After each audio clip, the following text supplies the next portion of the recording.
So welcome into the latest edition of the GVT Football Review Show. I'm your host, Victor Hines, and as always, it is a pleasure to have you here with me.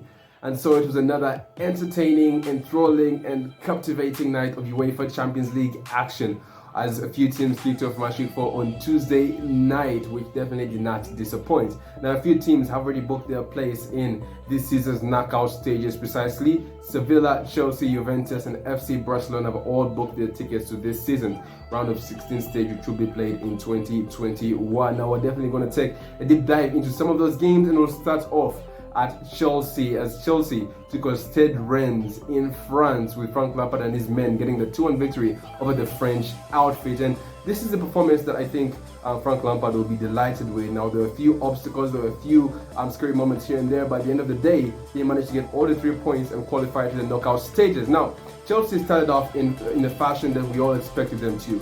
We always knew that they were going to be on the front foot. Mason Mount, who was the highlighted player before the game, came out there and was the difference maker for the first 30 minutes or so.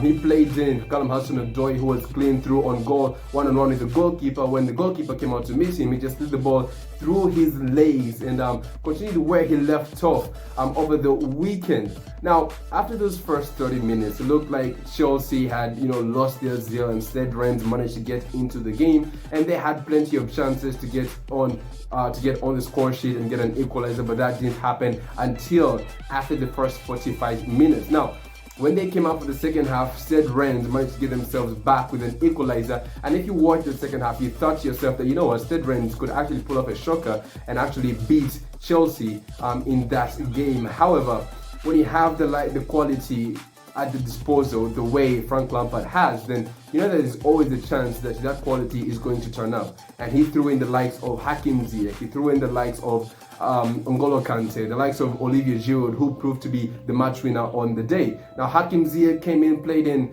Timo Werner. Timo Werner had a bad night in front of goal, missed an absolute sitter, and in the 91st minute, if it wasn't for Olivier Giroud reacting very fast, then perhaps it would have been drop points for Chelsea. And Hakim Ziyech, yes, found Timo Werner, who failed to convert the chance.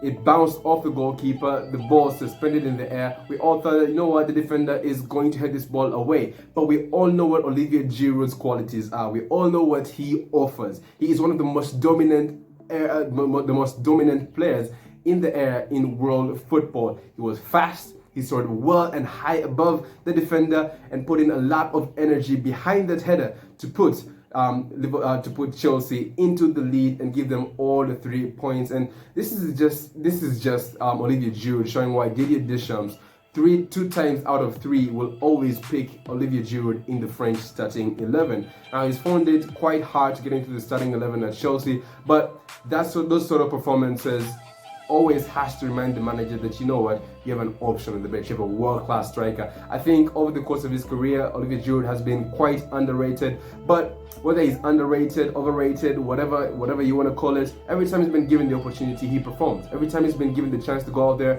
to get a goal, he always gets the goal. And yes, he may have wanted, if I were in his position, I would have wanted to get more playing time, to be more of a starter. But his career, Olivier Giroud's career, is a career that most strikers would dream to have.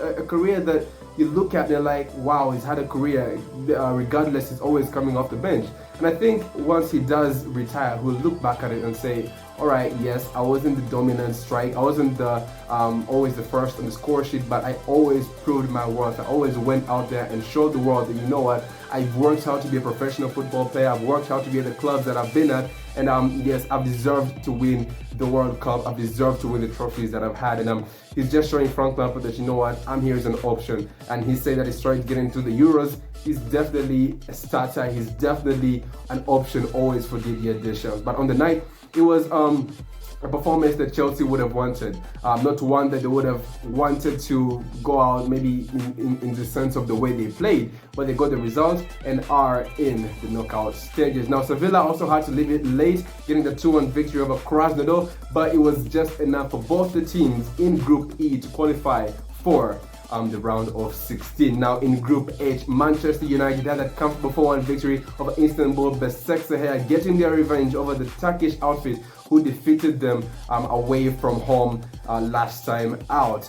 Bruno Fernandes yet again proving to be the star player in this Manchester United squad, scored a worldie to give Manchester United the lead before he pounced at a mistake that the goalkeeper made to give them the 2-1 lead. Now Manchester United won a penalty. We all expected Bruno Fernandes to walk up the penalty and get a hat-trick, but as he's always shown us, he has showed us ever since he arrived at this Manchester United squad that, you know what, he is a leader. Now Marcus Rashford did get the penalty, and after the interview that, you know, after the game, during the interview, Bruno Fernandes came out and said that, you know, he'd promised Marcus Rashford that he'd take the next penalty. So he took that penalty, wonderfully taken penalty, to give Manchester United the 3-0 lead. Now in the second half, they did slack off a little bit and allowed Istanbul Başakşehir to get more into the game. They had a couple and plenty of chances to actually, you know, draw level with Manchester United after they went to one. After they scored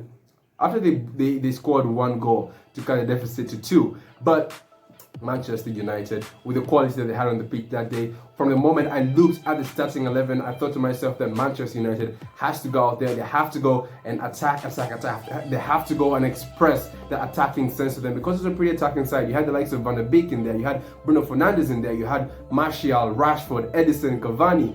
And they went out there and they did exactly that. Now, I have to talk about Donny van der Beek, who's had quite a slow start at Manchester United. Really hasn't had a lot of playing time, but he slotted into this first 11 today. When he was asked of his defensive responsibilities, he responded. When he was asked of his attacking responsibilities, he was doing all the right moves, all the right plays to put Manchester United on the front foot, Manchester United on the defensive foot. And I have to say, it was my man of the match. Donny van der Beek, it's really a big question that, you know, has been on the mind of Manchester United fans, or, you know, fans who have been watching and following Manchester United, as to why he's not getting regular playing time, because he was definitely one of the best, if not, I say my man of the match, the best player on the pitch that day. He was playing wonderful 1-touch passes, 2-touch passes.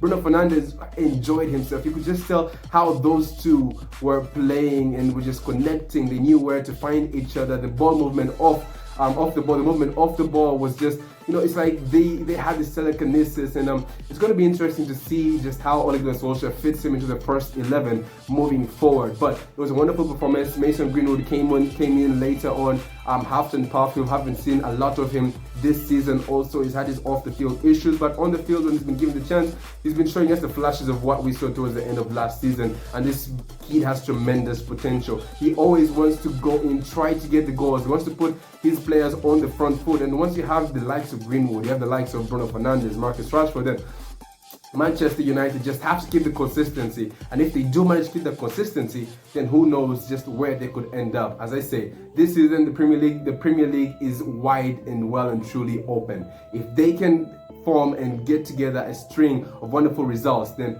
who's to say that they can go out there and win the Premier League?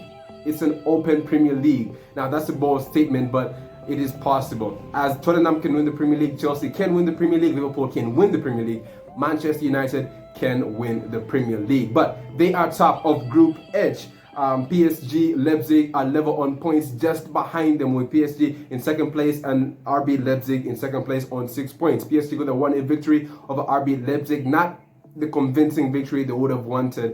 It was far from convincing, but they got all the 3 points. A desperate and much needed 3 points to keep them in the game and in contention to qualify into for the round of 16 stages, which will be played in 2021. Now, Neymar got the only goal from the penalty spot, but RB Leipzig were the most dominant team on the night. I mean, they had 68% of the ball possession to PSG's 38%. They had 15 shots on goal to PSG's 9 shots on goal. So they would have felt a little bit hard done, but you know, if you don't take your chances, then you know you don't win games. You have to take your chances. PSG did get the penalty, and Neymar took that chance and got the 1 goal. They defended and they got all the 3 points. Now, Manchester United need only 1 point to advance to the next next round of games in the knockout stages, and they take on PSG next week in a game that PSG will have to turn up, because defeat for them could spell grave consequences not only for Thomas Tuchel but for the team, who could possibly face the likelihood of playing in the Europa League. But this group is still wide and open. There's still a chance for RB Leipzig, PSG and Manchester United to qualify to the knockout stages. Now in Group G, Dynamo Kiev were thrashed by 4-0 by FC Barcelona, with Lionel Messi absent from the side. But it was a wonderful performance. The first 45 minutes, you could actually say that, you know what, this team is Lionel Messi. But for the second 45 minutes, the youngsters, the players who got their chance to play, actually went out there and performed. Martin Braithwaite got a brace. Sergio Dest became the first American to score a goal for FC Barcelona, making history and enjoying himself yet again at FC Barcelona. And Antoine Griezmann coming off the bench to score a goal. Ronald Koeman is going to have questions, because from a maximum of 12 points, they have 12 points in the UEFA Champions League this group stage. But when you look at their performances in La Liga, they're down in 11th, having lost 3 games, drawn 2 games, and won only 3 games after 8.